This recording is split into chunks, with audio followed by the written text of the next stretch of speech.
तो आज हम डिस्कस करने वाले हैं डेसिमल एक्सपेंशन की। जैसे कि नाम से ही पता है कि डेसिमल एक्सपेंशन क्या है। डेसिमल एक्सपेंशन है कि अगर हम किसी डिविडेंड को डिवाइडर से डिवाइड करते हैं तो उसका जो क्वोटिएंट आता है वो डेसिमल के बाद कितना एक्सपेंड करता है, ठीक है, कितना एक्सपेंड करता है वो उसका एक्सपेंशन का काइंड क्या है, किस तरह का एक्सपेंशन है, तो उसी को हम डेसिमल एक्सपेंशन कहते हैं। और किस तरह का डेसिमल एक्सपेंशन है उसी के बारे में डिस्कस करेंगे। डेसिमल एक्सपेंशन बेसिकली दो चीज़ों पर डिपेंड करता है, ठीक है। पहला तो एक डेसिमल एक्सपेंशन किस तरह का, इसको जानने के लिए सबसे पहले हमें रिमाइंडर को डिस्कस करना पड़ेगा, उसके बाद क्वोटिएंट को डिस्कस करना पड़ेगा, ठीक है। अब कहेंगे रिमाइंडर और क्वोटिएंट क्या होता है। तो रिमाइंडर और क्वोटिएंट तो आपको पता ही है कि अगर किसी नंबर को, जैसे अगर हम 16 को 3 से डिवाइड करते हैं, ठीक है, इसका आंसर आता है 5, 15 एंड 1। ये जो होता है ये होता है रिमाइंडर,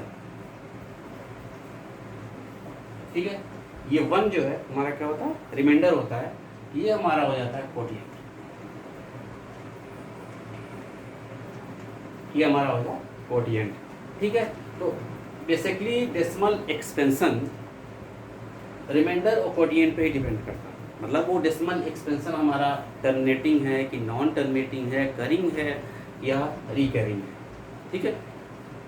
रिकरिंग और नॉन रिकरिंग तो किस टाइप से डिपेंड करता है। पहले हम आते हैं जब हम किसी डिवाइजर को, किसी डिविडेंड को डिवाइजर से डिवाइड करते हैं तो जो रिमाइंडर आता है, ठीक है, रिमाइंडर अगर उसका 0 आता है तो वो डेसिमल एक्सपेंशन टर्मिनेटिंग हो जाता है, ठीक है। डेसिमल एक्सपेंशन जब 0 आएगा तो वो हमारा टर्मिनेटिंग हो जाता है, ठीक है। अगर रिमाइंडर 0 नहीं आता है, अगर 0 नहीं आएगा तो क्या आएगा, 1, 2, 3, 4 कुछ भी, सो ऑन कुछ भी हो सकता है वो। तो अगर रिमाइंडर आता है, रिमाइंडर 0 नहीं आता है तो वो नॉन टर्मिनेटिंग एक्सपेंशन होगा, ठीक है। अब दूसरा आता है क्वोटिएंट पर। क्वोटिएंट क्या होता है कि डेसिमल के बाद जो डिजिट्स होते हैं वो किस टाइप के हैं। तो वो पहला तो होता है कि क्वोटिएंट के बाद, क्वोटिएंट में डेसिमल के बाद जो डिजिट होता है वो रिपीट कर रहा है कि नहीं कर रहा है। अगर रिपीट कर रहा है बार बार तो वो रिकरिंग होता है, ठीक है। और अगर रिपीट नहीं कर रहा है, हर नंबर के बाद, हर डिजिट के बाद एक नया डिजिट आ रहा है, तो वो नॉन रिकरिंग होता है, ठीक है।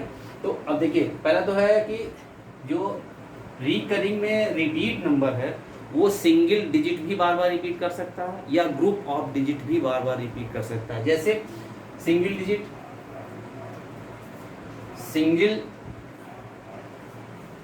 डिजिट रिपीट करने का मतलब होता है कि डेसिमल पॉइंट के बाद जैसे 3, 3, 3 सो ऑन, या 0.444 सो ऑन, कुछ भी हो सकता है, मतलब सिंगल डिजिट ही रिपीट करता है।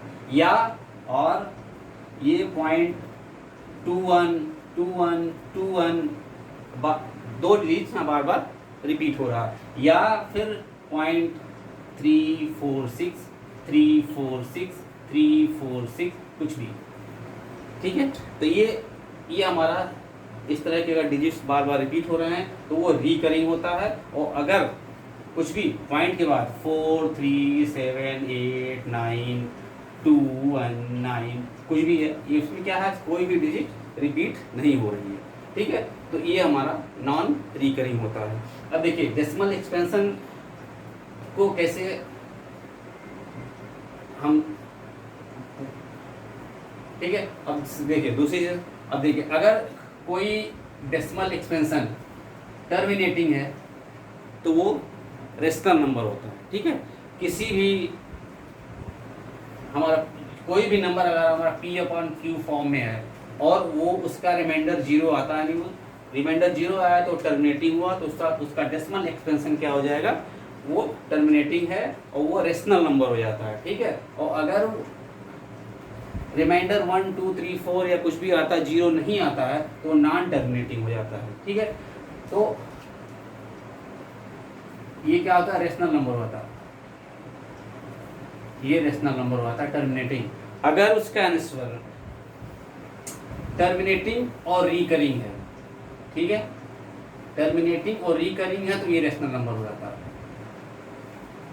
रेशनल नंबर हो जाता है, ठीक है।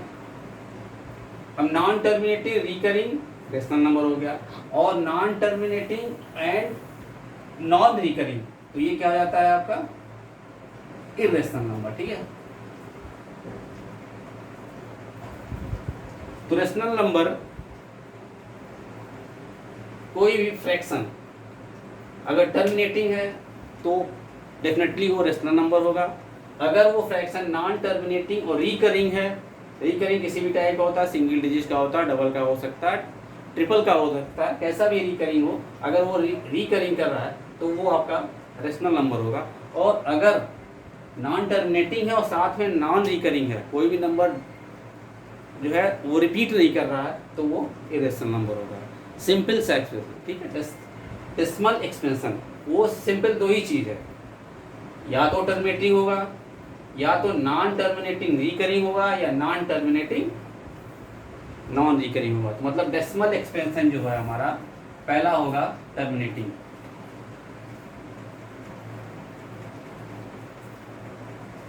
टर्मिनेटिंग होगा, दूसरा होगा non terminating,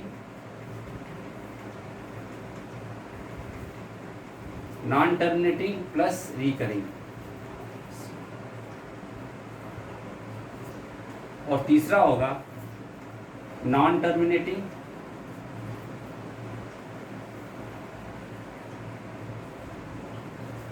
plus non recurring.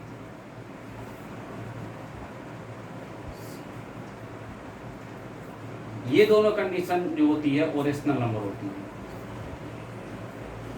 Rational number. और ये जो कंडीशन होती है ये होती है इरेशनल नंबर। ठीक है, बस आज की टॉपिक में यही है। अब आगे एक्सरसाइज में ये इसको देखेंगे कि कैसे इसको हम और क्लियर कर सकते हैं। ठीक है, एग्जाम्पल के जरिए हम आपको क्लियर करेंगे सर। आगे एक्सरसाइज में सिर्फ यही पूछा गया है कि अगर कोई नंबर P/Q फॉर्म में है तो उसको तो आप डेसिमल एक्सपेंशन बना सकते हैं। जैसे अगर 1/3 है तो आप अगर 1 में 3 से डिवाइड कर दें, ठीक है, तो ये हो जाएगा 0.0391, फिर 0.3913, मतलब इसकी वैल्यू 1/3 की वैल्यू आप 0.333 निकाल सकते हैं। ठीक है, डिवाइड करके। लेकिन अगर आपके क्वेश्चन में पूछे 0.333, इसको आपको P/Q फॉर्म में लिखना है, तो इस एक्सरसाइज में बेसिकली यही चीज़ बताई गई है। ठीक है, अब 333 P/Q फॉर्म में लिखना है, जहाँ पर आपकी Q की वैल्यू 0 नहीं होनी चाहिए। ठीक है, इसको समझने के लिए अगर आप इसको हम 0.333 इक्वल टू 0.31 बार, एक डिजिट के ऊपर अगर बार लगाते हैं मतलब ये नंबर बार बार रिपीट हो रहा है। अब इसको सॉल्व करने के लिए इसको P/Q फॉर्म में कैसे लिखेंगे, तो पहले इसको हम क्या करेंगे, x इसको लेट कर देंगे, लेट x इक्वल टू 0.333। ठीक है, सो ठीक, अब इसमें हम 10 से मल्टीप्लाई करेंगे, 10 × x, इसको भी 10 से मल्टीप्लाई करेंगे, ये हो जाएगा 0.333। ठीक है, अब इसको ये हो जाएगा आपका 10x इक्वल टू, ये क्या हो जाएगा आपका 3.333। ओके, अब इसमें क्या है, आपको x की वैल्यू ही निकालनी है। जो x की वैल्यू अगर फ्रैक्शन में आती है P/Q फॉर्म में, x की वैल्यू को P/Q फॉर्म में निकालना है। तो इसके लिए क्या करेंगे, तो 10x हो गया, इसमें हमें इधर एक x और लाना है, एक x, क्योंकि x की वैल्यू हमने इतनी डाली हुई है। इसको अगर हम 3 + 0.333 लिख सकते हैं। क्लियर है चीज़? ओके, तो अब ये क्या हुआ आपका 10x इक्वल टू 3 प्लस ये वैल्यू हमने यहाँ लेट की है x। ठीक है, ये x हो गया। ठीक है, अब इसको सॉल्व करेंगे तो x को हम लेफ्ट हैंड साइड में जब लेके आएंगे तो ये 10x ये माइनस हो जाएगा, ये 3 हो जाएगा। ठीक है, इसकी वैल्यू आपकी हो जाएगी 9x। ठीक है, ये 3 हो जाएगा, तो x की वैल्यू क्या हो जाएगी 3/9। ठीक है, इसको हम 3 × 1 33, तो एक्स की वैल्यू आपकी हो जाएगी 1/3। ये आपका आ गया P/240। अंडरस्टैंड? ये इसमें है। अब आप ये कहेंगे इसमें 10 से मल्टीप्लाई किया, कहीं आपको 100 से करना है, कहीं आपको 1000 से करना है। ये हमारा एक ट्रिक है, आप इसको ध्यान से सुनिए कि कहाँ पे हमें 10 से करना है, कहाँ पे हमें 100 से करना है और इसको कैसे सॉल्व करना है। ठीक है, तो देखिए अगर डेसिमल के बाद अगर डिजिट हमारी एक ही रिपीट कर रही है, ठीक है, 1 बार है, ठीक है, इसकी वैल्यू हो गई 0.31 बार, ठीक है, मतलब एक ही डिजिट 1 डिजिट हमारा बार बार रिपीट कर रहा है, तो हमें 1 के नीचे 1 0 लगाएंगे, तो वो 10 से हमने यहाँ पे इसको मल्टीप्लाई कर दिया। ठीक है, अगर ये डेसिमल के बाद कोई ऐसा क्वेश्चन है जिसमें डेसिमल के बाद 2 डिजिट है, 27 27 27, तो इसकी वैल्यू आपकी हो जाएगी 27 डबल बार। ठीक है, डबल डिजिट पे बार हुआ, तो यह जब 27 जब दो डिजिट बार बार रिपीट कर रहा, तो वहाँ 1 के आगे हम 2 0 लगाएंगे, मतलब 100 से हमें मल्टीप्लाई करना है। अगर हमें जैसे 1 2 3 1 2 3 1 2 3 ऐसे रिपीट करना है, तो 3 नंबर बार बार रिपीट हो रहे हैं, 3 डिजिट बार बार रिपीट हो रही है, तो इसके लिए हमें 1 के आगे हम 3 0 लगाएंगे और x की वैल्यू में हमें 1000 से मल्टीप्लाई करेंगे, तब जाके ये आंसर होगा। और दूसरी चीज़, अब जैसे यहाँ पर 3 + 0 हमने निकाला, ऐसे बहुत सारे क्वेश्चन आपने कहा कि 3 तो यहाँ कर दिया, लेकिन 0 1 3 0 कैसे लाएंगे? ये तो सिंपल सा है, कई जगह आप फंस जाएंगे कि यहाँ पर हमें x की वैल्यू को कैसे निकालेंगे। तो सीधी सी बात है, x की वैल्यू आप जो भी माने हो, जैसे 1 2 3 5 7 x की वैल्यू है, अगर आपकी कोई वैल्यू आ जाती है, सपोज दैट 27.357, ठीक है, अब इसको हम x की वैल्यू यहाँ कैसे लाएंगे? ठीक है, हाँ, क्योंकि हमें राइट हैंड साइड में x की वैल्यू लाना ही लाना है, किसी भी नंबर से अगर मल्टीप्लाई करते हैं तो ये x की वैल्यू हमेशा लाना ही लाना है। जैसे मान लीजिए अगर इसमें हम,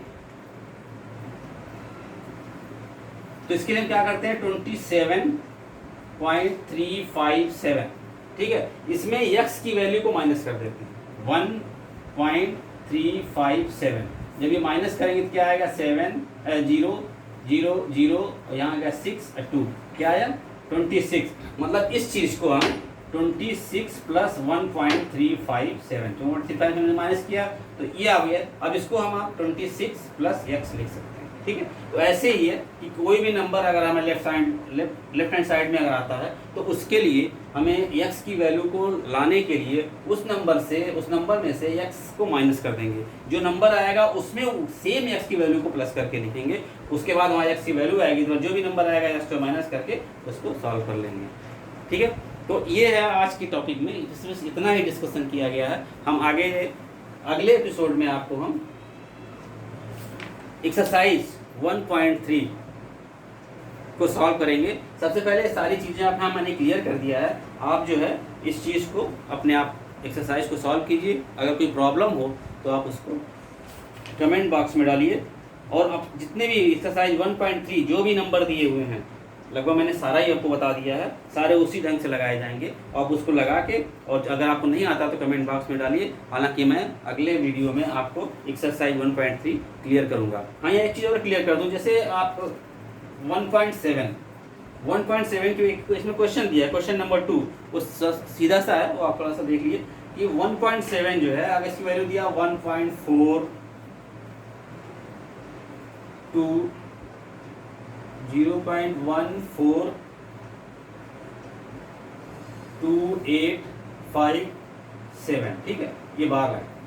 ठीक है, बार लगाने का मतलब ये हो गया कि 1 में जब 7 से हम डिवाइड करेंगे तो 142857, ये 6 डिजिट फिर अगली बार रिपीट हो जाएगा 142857। ठीक है, तो इसको बार लगा देते हैं, तो इसलिए इस चीज़ को हम कट कर देते हैं। ठीक है, 1.7, अगर किसी क्वेश्चन में, जैसे इस क्वेश्चन में 1.7 की वैल्यू दिया है और 2.7 3.7, ठीक है, ऐसे क्वेश्चन कई सारे हैं, 3.7 4.7 6.7, इन सारे की वैल्यू आपको पता करनी है बिना डिवाइड किए हुए। ठीक है, बिना फ्रैक्शन।